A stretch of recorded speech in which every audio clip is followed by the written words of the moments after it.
welcome back to my channel. If you're new here, hi, I'm Liz, aka My Pastel Past, and I do a ton of cozy gaming and horror gaming content here on YouTube.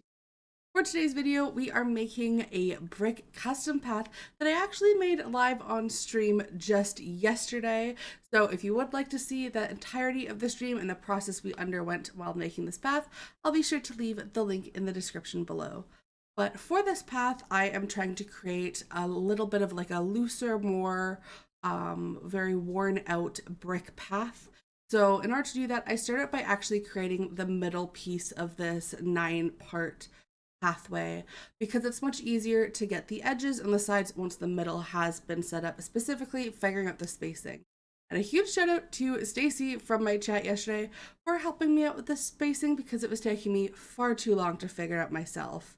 But we figured out by having 3 high and 7 wide and only 1 space in between each of the bricks, it turned out fairly well. So this is what it looks like on the ground. As soon as I'm done the middle piece, I always place it on the ground to see what it looks like, and then I start fiddling with the colors. I wasn't sure if I wanted something like a lighter gray or to go for like a more rustic brown. In the end, I did go for this brown look, which I'm absolutely in love with. And of course, now comes the funnest and most easiest part. It is the highlighting of the brick path. If you are trying to recreate this brick path, just remember that lighting is very important, and that's what highlighting and creating shadows does. So right now we're adding a darker color of brown to the bottom right edge of the brick. This will create that contrast and shadow that gives it that 3D dimension. That way when you're looking at it, when it's placed flat, it still kind of like pops up from the ground. It doesn't look like it's just stuck there.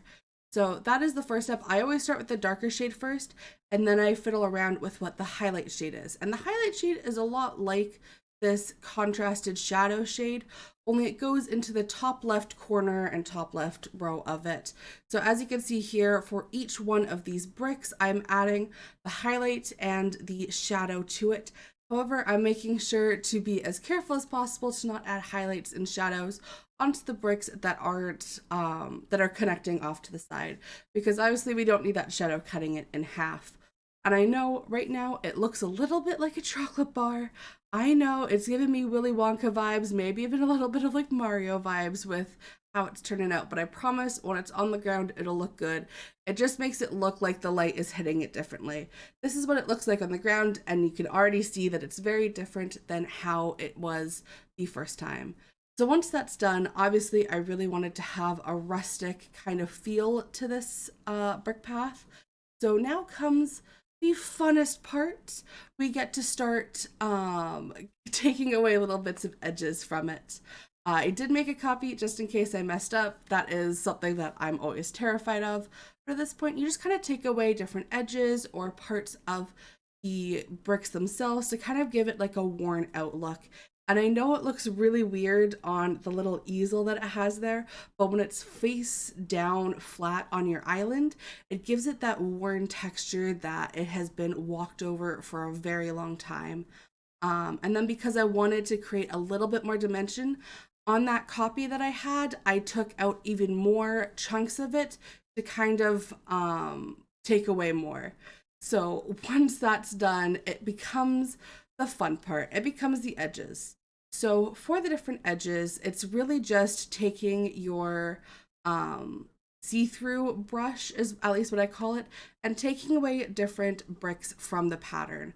So for the edges, you just kind of want to create almost like a wave on the inside, and from the top, I just kind of tried to create like a granular kind of pattern to it. Same for the bottom, because obviously when it comes to the edges of the path, especially on a very worn out path like this, it's not going to be as dense as it is going to be towards the center of the path. So you just kind of want to eliminate the bricks or the stones, if you end up using this for stones, to whatever your liking is. Same for the corner pieces.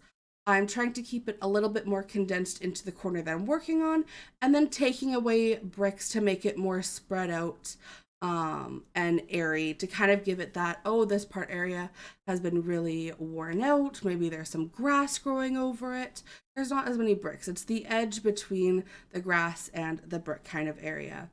And for me, this is always the easiest and most fun part because it's just deleting stuff.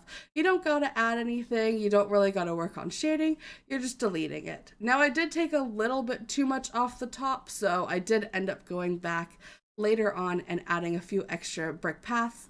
But this is what it turns out in the end.